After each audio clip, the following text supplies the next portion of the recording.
Nuclear power is the fifth largest source of electricity in India after coal, gas, hydroelectricity and wind power. As of 2016, India has 22 nuclear reactors in operation in 7 nuclear power plants, having a total installed capacity of 6,780 megawatts. Nuclear power produced a total of 35 terawatt-hours of electricity in 2016. 6 more reactors are under construction, with a combined generation capacity of 4,300 megawatts. In October 2010, India drew up a plan to reach a nuclear power capacity of 63 gigawatts in 2032. But after the 2011 Fukushima nuclear disaster in Japan, people around propose Indian nuclear power plant sites have launched protests, raising questions about atomic energy as a clean and safe alternative to fossil fuels. There have been mass protests against the French-backed 9,900 megawatts Jaitapur nuclear power project in Maharashtra and the Russian-backed 2,000 megawatts Kudankulam nuclear power plant in Tamil Nadu. The state government of West Bengal state has also refused permission to a proposed 6,000 megawatts facility near the town of Haripur that intended to host 6 Russian reactors. A public interest litigation (PIL) has also been filed against the government's civil nuclear program at the Supreme Court. The capacity factor of Indian reactors was at 79% in the year 2011-12 compared to 71% in 2010-11. 9 out of 20 Indian reactors recorded a 97% capacity factor during 2011-12. With the imported uranium from France, the 220 megawatts Kakrapa 2 PHWR reactors recorded 99% capacity factor during 2011-12. The availability factor for the year 2011-12 was at 89%.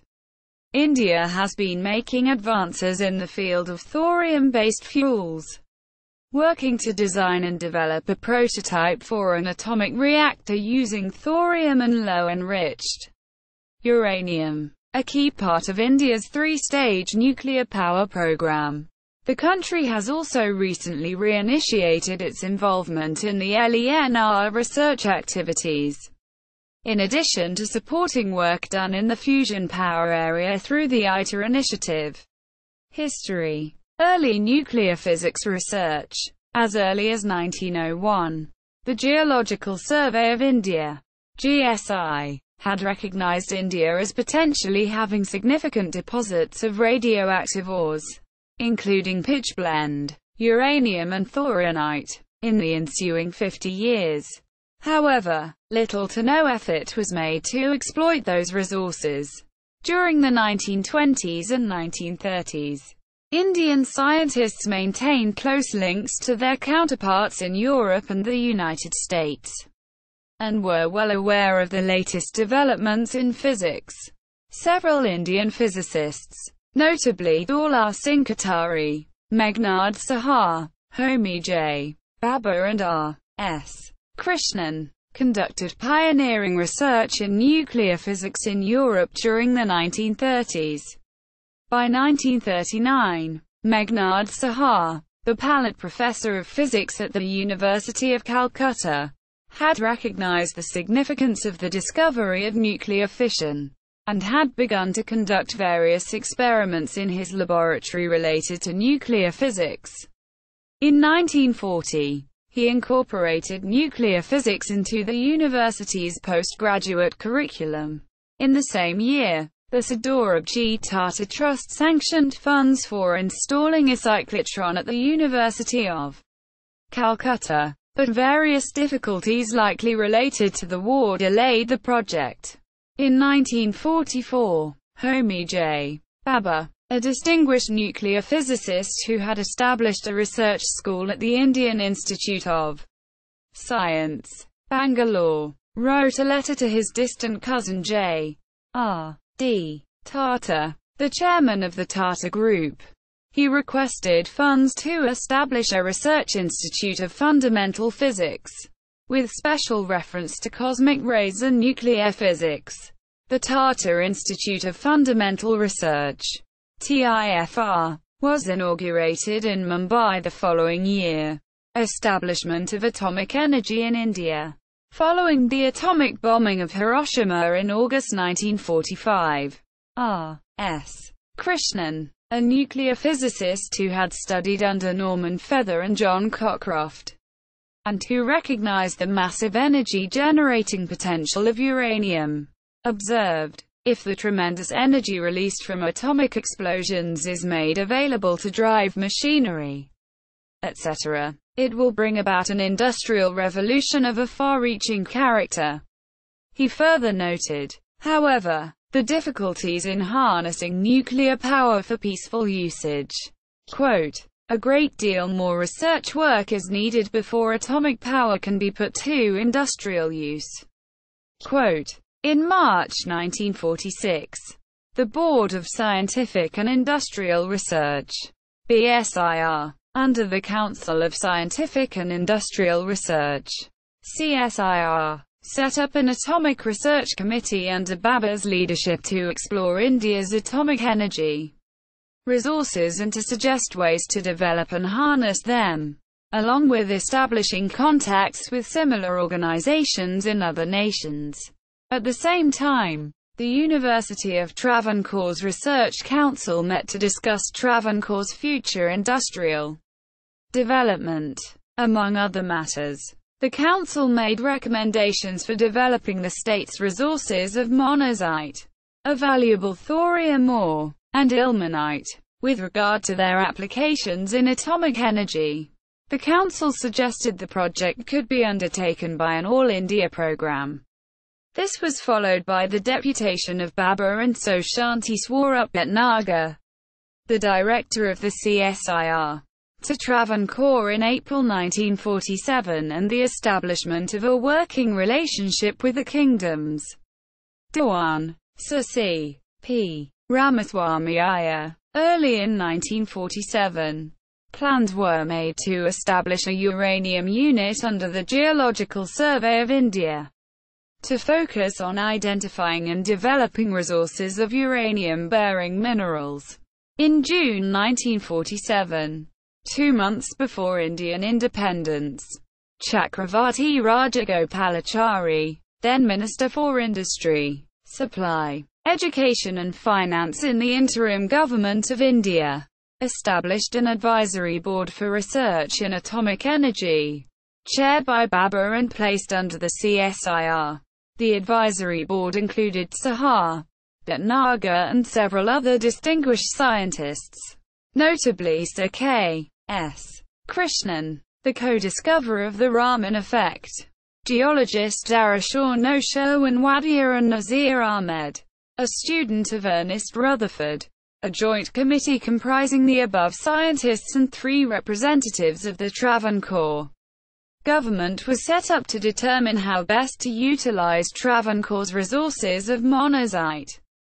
Following the independence and partition of India, Travancore briefly declared itself independent before acceding to the new Dominion of India in 1949 after a period of intense negotiations, while Ahmed departed for Pakistan, where he would eventually head that nation's Atomic Energy Agency.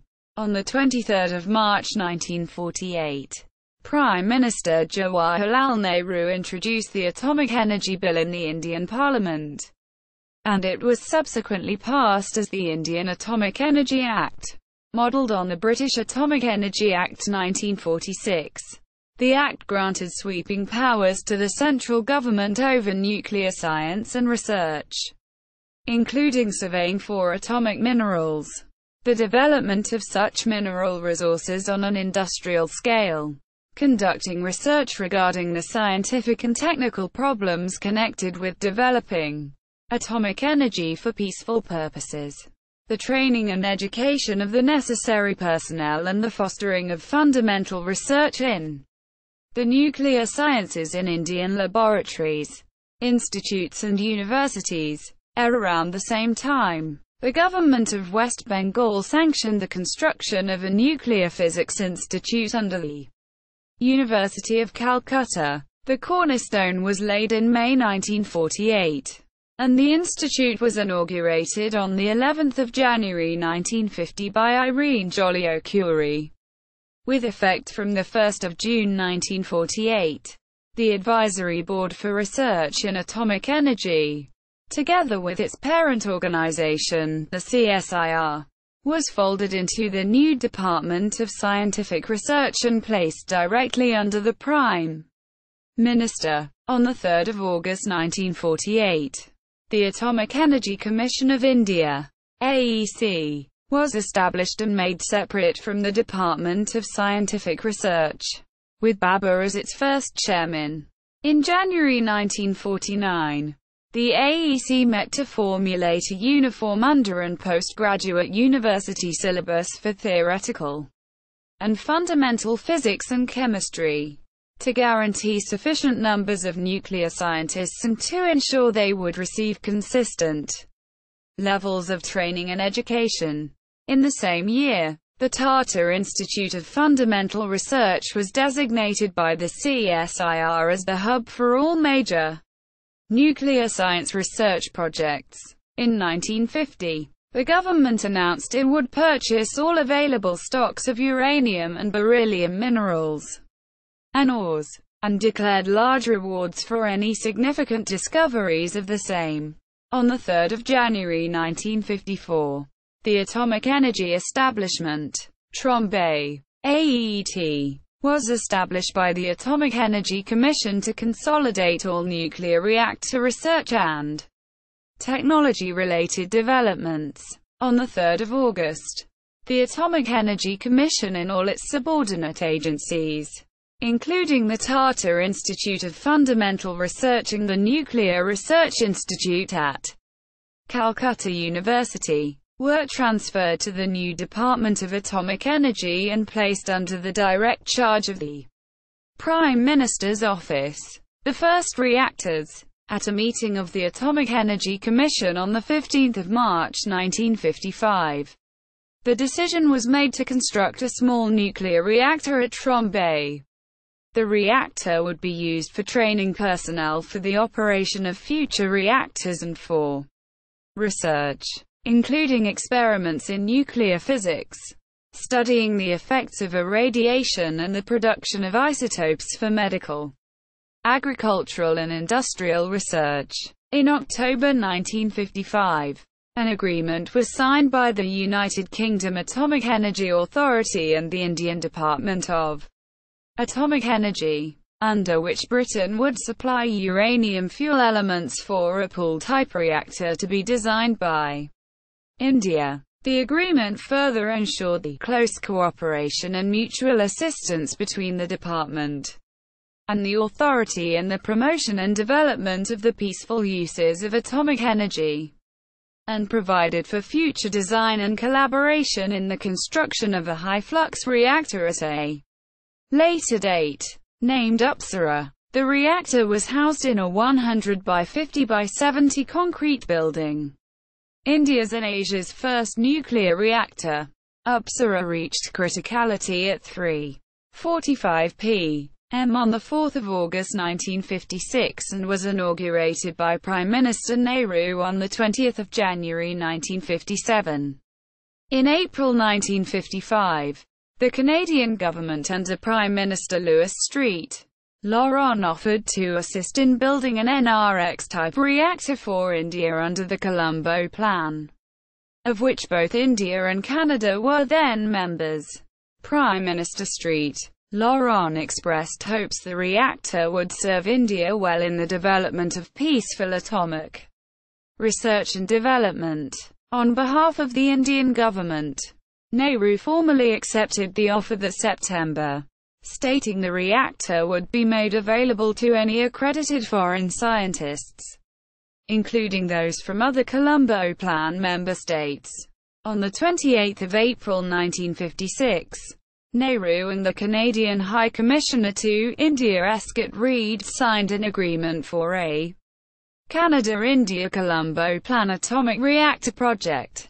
Under the terms of the agreement, Canada would provide a 40 MW Cyrus reactor for solely research purposes, including the initial manufacture and engineering of the reactor, and would also provide technical expertise, including training Indian personnel in its operation. India would supply the reactor site and foundation, and would also pay all internal costs, including the construction of the reactor complex, the costs of local labor and any shipping and insurance fees. Under Article 2 of the agreement, India would make the reactor facilities available to other Colombo Plan nations. Article 3 stipulated that the reactor and any products resulting from its use will be employed for peaceful purposes only. At the time, however, there were no effective safeguards to ensure this clause. A further agreement was made with the United States government to supply 21 tons of heavy water for the reactor. Construction of the reactor began later in 1956, with Indian technical personnel sent to Chalk River for training. Cyrus was completed in early 1960 and after achieving criticality in July 1960, was inaugurated by Nehru in January 1961. Construction of a third research reactor, Zerlina, zero-energy reactor for lattice investigations and new assemblies, began at Trombay in 1958. Zerlina was also commissioned in 1961. By February 1960, deliberations had begun to build India's first nuclear power stations. It was decided the first power plant would be erected in western India, with locations in Rajasthan, near Delhi and near Madras noted for future electricity generating reactors. On the 11th of October 1960, the Indian government issued a global tender for India's first nuclear power station near Haripur, Maharashtra, and consisting of 2 reactors, each generating around 150 megawatts of electricity, and to be commissioned in 1965. In August 1961, the Indian and Canadian governments agreed to conduct a joint study on building a Canada-India nuclear power plant in Rajasthan. The reactor would be based on the Candu reactor at Douglas Point and would generate 200 megawatts of energy. The agreement for India's first nuclear power plant at Rajasthan, RAP-1, was signed in 1963, followed by RAP-2 in 1966. These reactors contained rigid safeguards to ensure they would not be used for a military program. RAP-1 began operation in 1972. Due to technical problems, the reactor had to be downrated from 200 megawatts to 100 megawatts.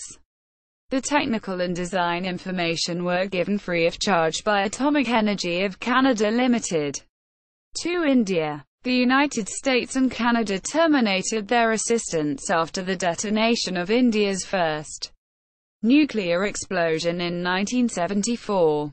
Recent developments. After successful commissioning of Kudankulam Units 1 and 2, an agreement was made with Russia in June 2017 for the Units 5 and 6, 2 by 1,000 megawatts, with an estimated cost of 250 million Indian rupees, $3.85 million per megawatt. Earlier, India had also entered into an agreement with Russia in October 2016 for the Units 3 and 4, 2 by 1,000 megawatts, with an estimated cost of 200 million Indian rupees, $3.08 million per megawatt. Nuclear fuel reserves. India's domestic uranium reserves are small and the country is dependent on uranium imports to fuel its nuclear power industry. Since early 1990s, Russia has been a major supplier of nuclear fuel to India. Due to dwindling domestic uranium reserves, Electricity generation from nuclear power in India declined by 12.83% from 2006 to 2008, following a waiver from the Nuclear Suppliers Group, NSG, in September 2008, which allowed it to commence international nuclear trade. India has signed bilateral deals on civilian nuclear energy technology cooperation with several other countries, including France, the United States, the United Kingdom, Canada, and South Korea. India has also uranium supply agreements with Russia, Mongolia, Kazakhstan, Argentina and Namibia. An Indian private company won a uranium exploration contract in Niger. In March 2011, large deposits of uranium have been discovered in the Tamil Nadu belt and in the Bhima Basin at Gogi, in Karnataka by the Atomic Minerals Directorate for Exploration and Research, AMD, of India. The Tamil Nadu belt uranium reserves promises to be one of the world's top 20 uranium reserves. Discoveries: 44,000 tons of natural uranium have been discovered in the belt so far, which is estimated to have 3 times that amount. The natural uranium deposits of the Bhima Basin has better grade of natural uranium ore, even though it is smaller than the Tamil Nadu belt. In recent years, India has shown increased interest in thorium fuels and fuel cycles because of large deposits of thorium, 518,000 tons, in the form of monazite in beach sands as compared to very modest reserves of low-grade uranium, 92,000 tons. Nuclear agreements with other nations. As of 2016, India has signed civil nuclear agreements with 14 countries: Argentina, Australia, Canada, Czech Republic, France, Japan, Kazakhstan, Mongolia, Namibia, Russia, South Korea, the United Kingdom, the United States, and Vietnam. The 48-nation NSG granted a waiver to India on 6 September 2008, allowing it to access civilian nuclear technology and fuel from other countries. India, the only known country with nuclear weapons which is not a party to the Non-Proliferation Treaty, NPT, but is still allowed to carry out nuclear commerce with the rest of the world. The nuclear agreement with USA led to India issuing a letter of intent for purchasing 10,000 megawatts from the USA. However, liability concerns and a few other issues are preventing further progress on the issue. Experts say that India's nuclear liability law discourages foreign nuclear companies. This law gives accident victims the right to seek damages from plant suppliers in the event of a mishap. It has deterred foreign players like General Electric and Westinghouse Electric, a US-based unit of Toshiba, with companies asking for further clarification on compensation liability for private operators. Russia has an ongoing agreement of 1988 vintage with India regarding establishing of 2 VVER-1000 MW reactors, water-cooled water-moderated light water power reactors, at Kudankulam in Tamil Nadu. A 2008 agreement caters for provision of an additional 4 third-generation VVER-1200 reactors of capacity 1,170 megawatts each. Russia has assisted in India's efforts to design a nuclear plant for its nuclear submarine. In 2009, the Russians stated that Russia would not agree to curbs on export of sensitive technology to India. A new accord signed in December 2009 with Russia gives India freedom to proceed with a closed fuel cycle, which includes mining, preparation of the fuel for use in reactors, and reprocessing of spent fuel. After the Nuclear Suppliers Group agreed to allow nuclear exports to India, France was the first country to sign a civilian nuclear agreement with India. on 30 September 2008. During the December 2010 visit of the French President Nicolas Sarkozy to India, framework agreements were signed for the setting up two third-generation EPR reactors of 1,650 megawatts, each at Jaitapur, Maharashtra by the French company Areva. The deal caters for the first set of 2 of 6 planned reactors and the supply of nuclear fuel for 25 years. The contract and pricing is yet to be finalized. Construction is unlikely to start before 2014 because of regulatory issues and difficulty in sourcing major components from Japan due to India not being a signatory to the Nuclear Non-Proliferation Treaty. India and Mongolia signed a crucial civil nuclear agreement on 15 June 2009 for supply of uranium to India, during Prime Minister Manmohan Singh's visit to Mongolia, making it the 5th nation in the world to seal a civil nuclear pact with India. The MOU on development of cooperation in the field of peaceful uses of radioactive minerals and nuclear energy was signed by senior officials in the Department of Atomic Energy of the two countries. On 2 September 2009, India and Namibia signed 5 agreements, including one on civil nuclear energy which allows for supply of uranium from the African country. This was signed during President Hifikepunye Pohamba's 5-day visit to India in May 2009. Namibia is the 5th largest producer of uranium in the world. The Indo-Namibian Agreement in peaceful uses of nuclear energy allows for supply of uranium and setting up of nuclear reactors. On 14 October 2009, India and Argentina signed an agreement in New Delhi on civil nuclear cooperation and 9 other pacts to establish strategic partnership. According to official sources, the agreement was signed by Vivek Kaju, Secretary in the Ministry of External Affairs, and Argentine Foreign Minister Jorge Tellana, taking into consideration the respective capabilities and experience in the peaceful uses of nuclear energy. Both India and Argentina have agreed to encourage and support scientific, technical and commercial cooperation for mutual benefit in this field.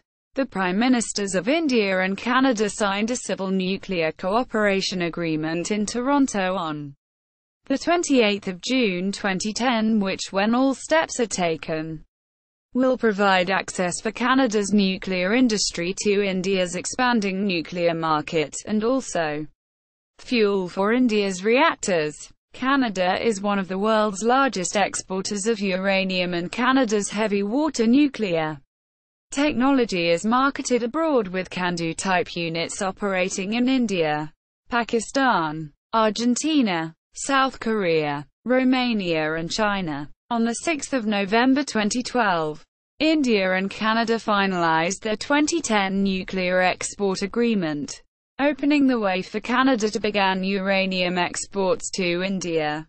On 16 April 2011, India and Kazakhstan signed an intergovernmental agreement for cooperation in peaceful uses of atomic energy that envisages a legal framework for supply of fuel, construction and operation of atomic power plants, exploration and joint mining of uranium, exchange of scientific and research information, reactor safety mechanisms and use of radiation technologies for healthcare.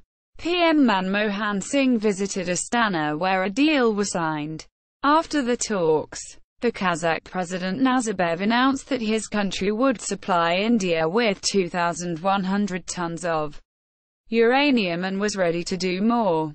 India and Kazakhstan already have civil nuclear cooperation since January 2009 when Nuclear Power Corporation of India Limited, NPCIL, and Kazakh nuclear company Kazatomprom signed an MOU during the visit of Nazarbayev to Delhi. Under the contract, Kazatomprom supplies uranium which is used by Indian reactors. South Korea became the latest country to sign a nuclear agreement with India after it got the waiver from the Nuclear Suppliers Group, NSG, in 2008. On 25 July 2011, India and South Korea signed a nuclear agreement, which will allow South Korea with a legal foundation to participate in India's nuclear expansion program, and to bid for constructing nuclear power plants in India. In 2014, India and Australia signed a civil nuclear agreement which allows the export of uranium to India. This was signed in New Delhi during Australian Prime Minister Tony Abbott's meeting with the Indian Prime Minister Narendra Modi on 4 September 2014. Australia is the third largest producer of uranium in the world.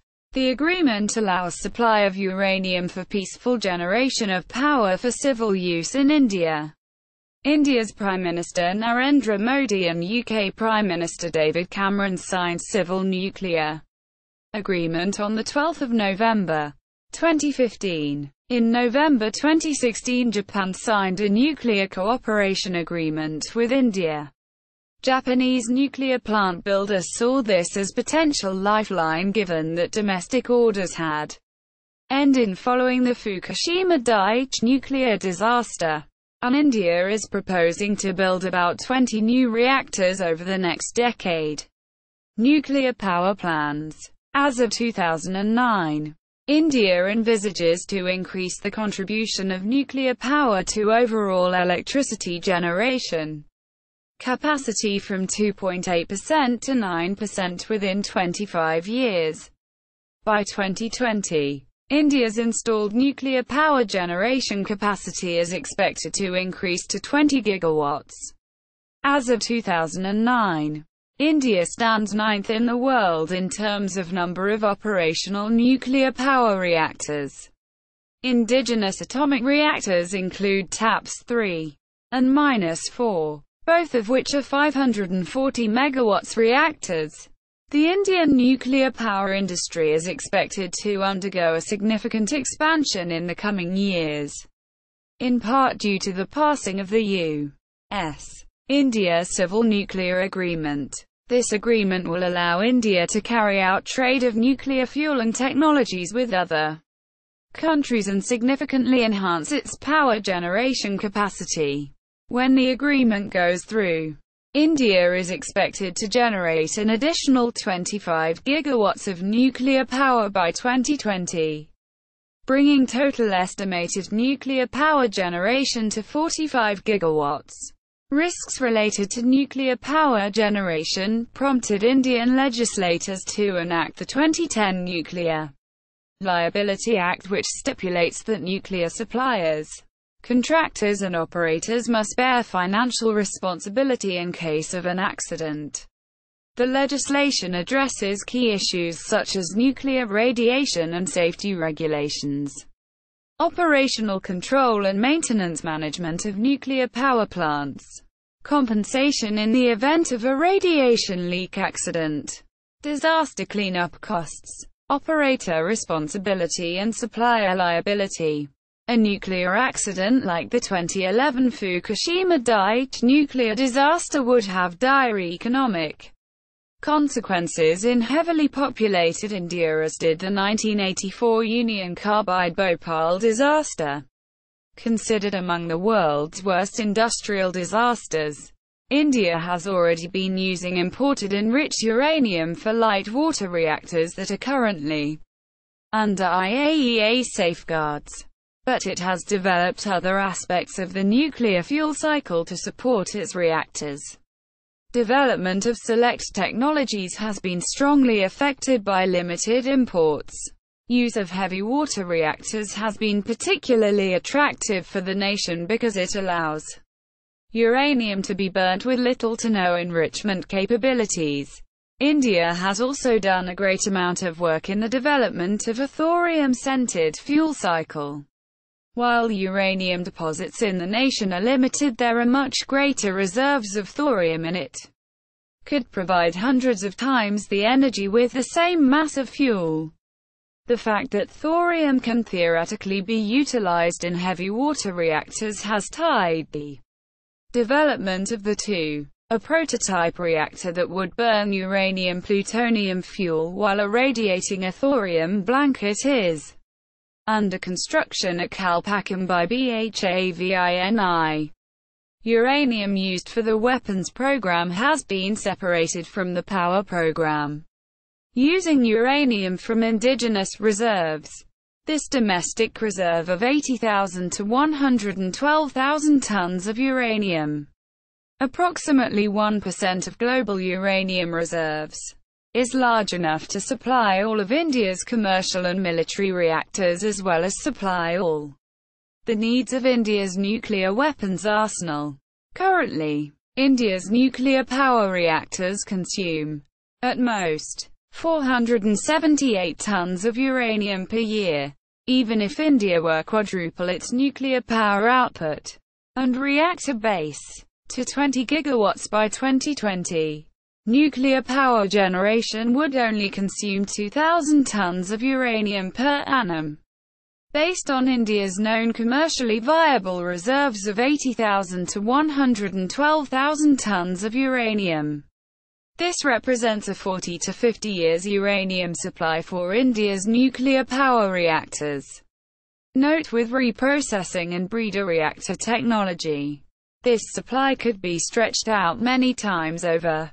Furthermore, the uranium requirements of India's nuclear arsenal are only a 1/15 of that required for power generation, approximately 32 tons. Meaning that India's domestic fissile material supply is more than enough to meet all needs for its strategic nuclear arsenal. Therefore, India has sufficient uranium resources to meet its strategic and power requirements for the foreseeable future. Former Indian President A.P.J. Abdul Kalam stated while he was in office that energy independence is India's first and highest priority. India has to go for nuclear power generation in a big way using thorium-based reactors.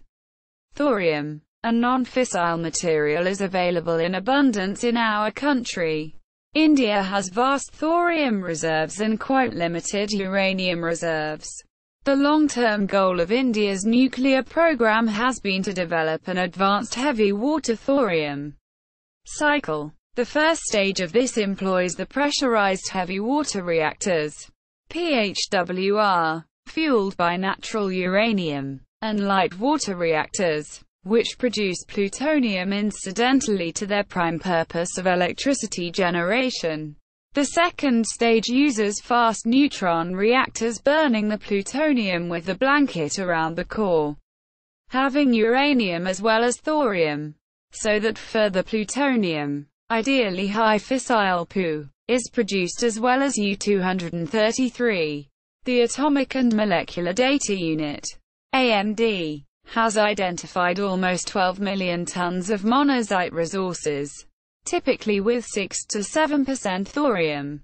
In Stage 3, advanced heavy water reactors, AHWR, would burn thorium-plutonium fuels in such a manner that breeds U-233, which can eventually be used as a self-sustaining fissile driver for a fleet of breeding AHWRs.